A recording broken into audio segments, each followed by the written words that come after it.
What do you see here in this shot? Power poles, right? They're ubiquitous. They're part of modern life. I mean, there really is no way to get away from power poles unless you're completely off-grid in the middle of nowhere, which, to be fair, is actually not that far from how it already is for some people up here. But there is something happening in the Highlands that goes way beyond just these little residential power poles. Something that is potentially a lot more disruptive and has significant implications for not only the Highlands, but the entire country. So let's go ahead and talk about it. Many people around the world dream of returning to the home of their ancestors, the British Isles. At the age of 45, I fulfilled a lifelong ambition and bought my dream home in the Scottish Highlands. My name's Jason, and I live in the far north of Scotland. This is my story. Welcome to the American Highlander.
Good morning from the Scottish Highlands.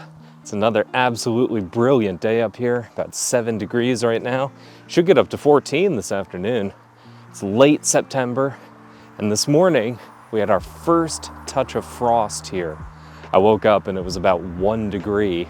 I looked outside and there was that low-lying mist hanging over the farmland. I was like, yeah, okay, autumn is here, let's go.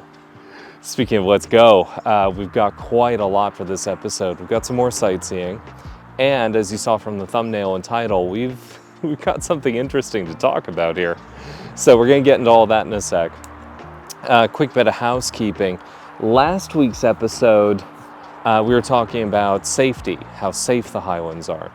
And I actually forgot a couple of things that came up in the comments. So I figured, okay, well, I better bring it up.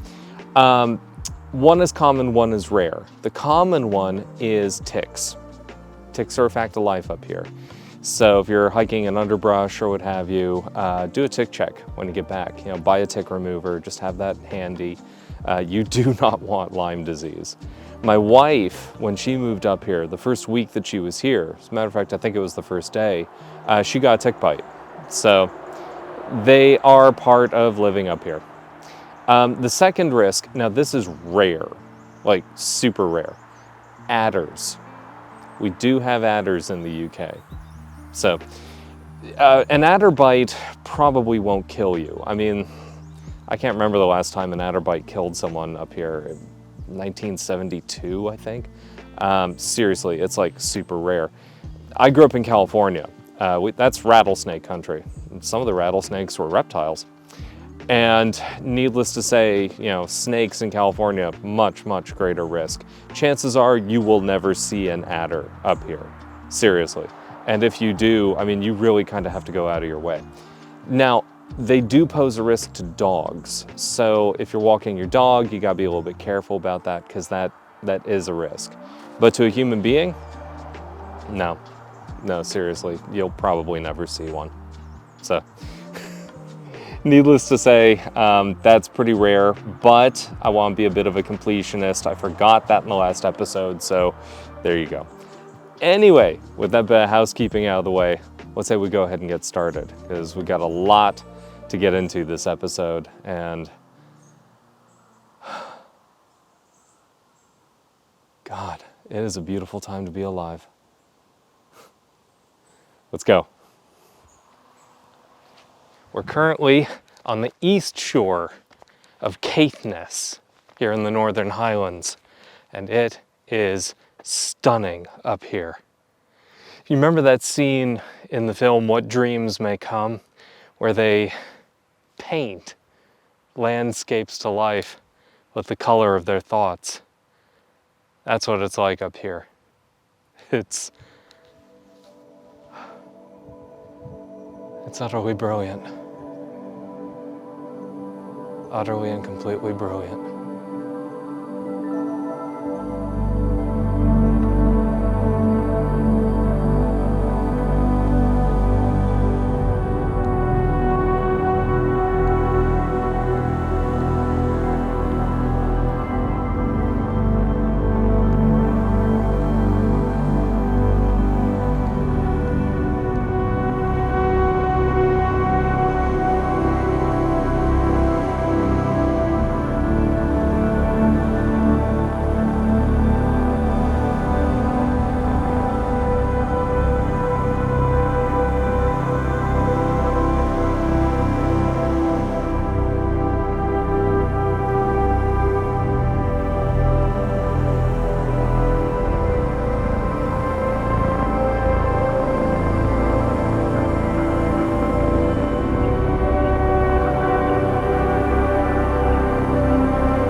It's a very strange sensation standing here.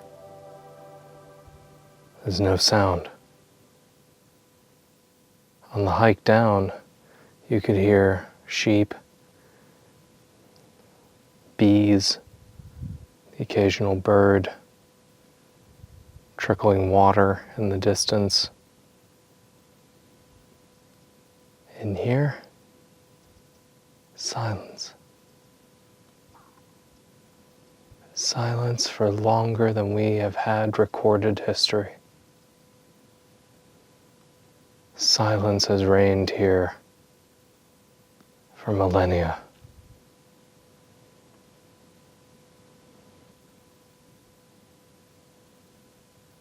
There's a stillness here. It's very intense. We're alone, we're completely alone. But I can't shake the feeling that we're not alone.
When I was a kid, one of my favorite shows was The Mysterious Cities of Gold, journeying to distant lands in search of El Dorado, ancient cities full of treasures and wonders.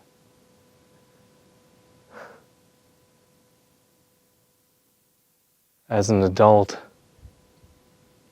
I can't believe I'm living it right now.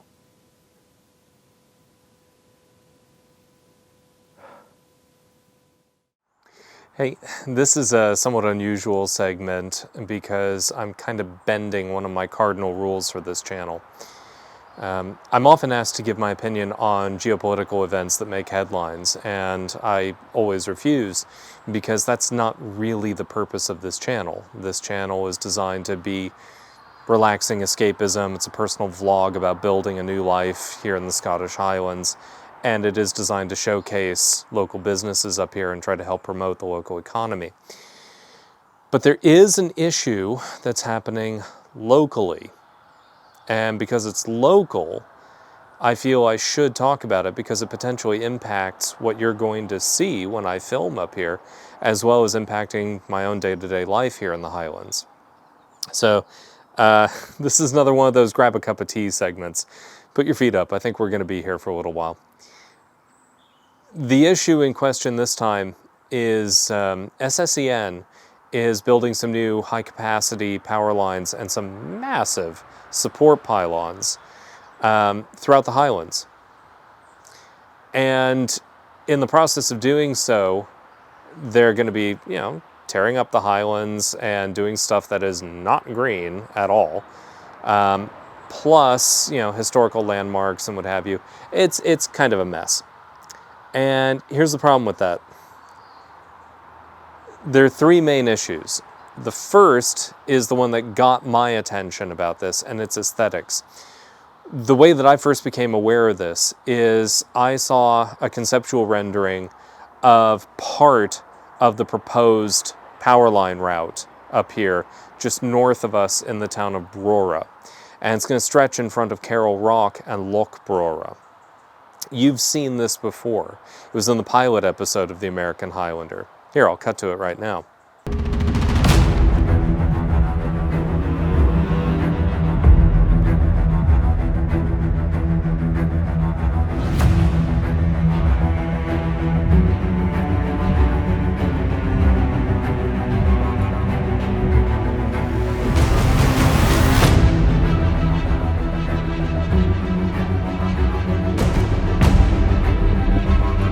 So, needless to say, adding power lines and pylons in front of that vista, yeah, there's no getting around the fact that that's just a bad idea. So that's what got my attention.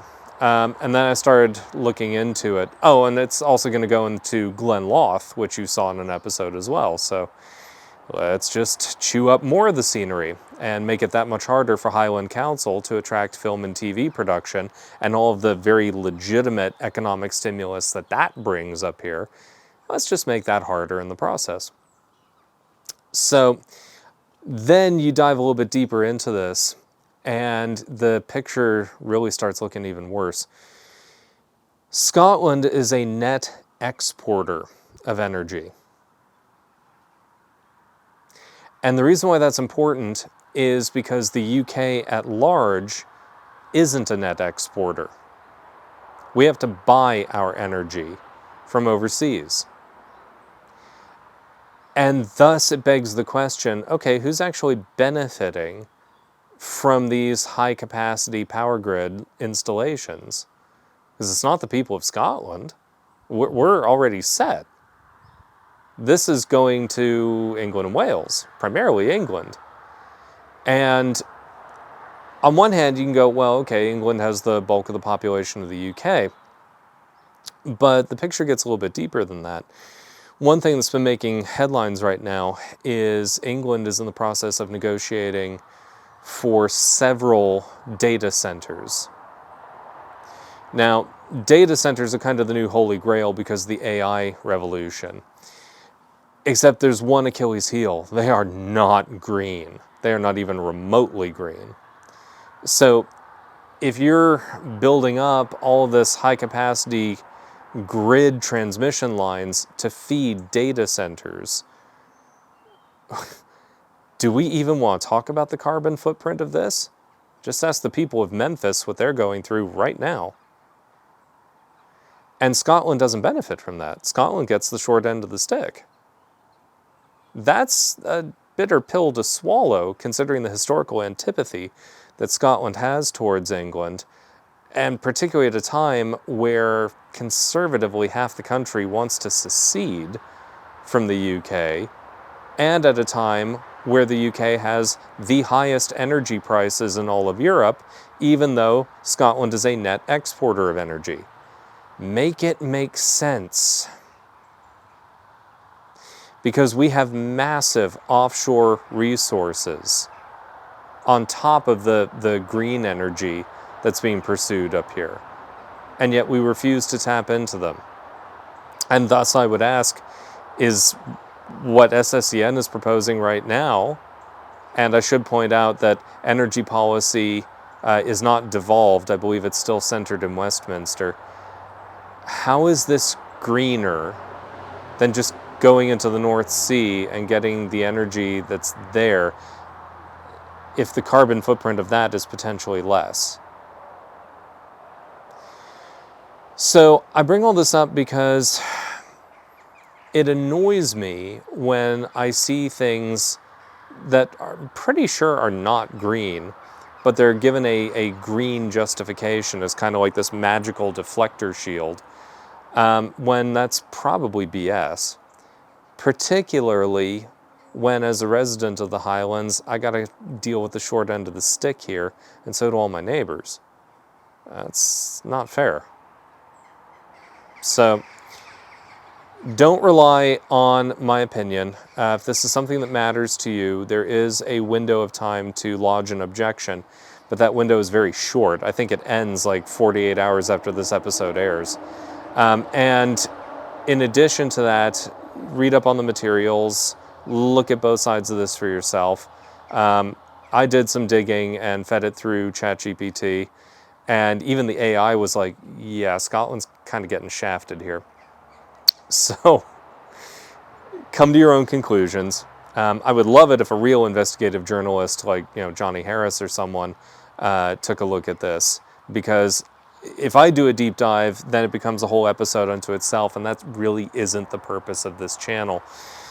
But I felt it was important to touch on because, yeah, I don't really agree with this, and I don't pretend to fully understand it. But what I'm seeing so far is upsetting and concerning. I don't like it. So take a look for yourself if it matters to you. There's plenty of resources online. I think that's probably enough on this topic. Why don't we go see what Annabelle was up to?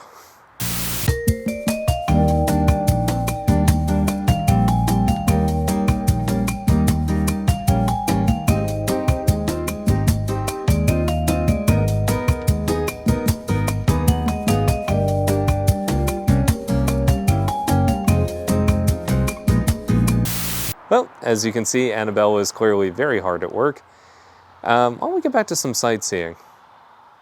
I mentioned Brora a little bit earlier, so that seems as good a place as any to finish up this episode. So let's go to Brora.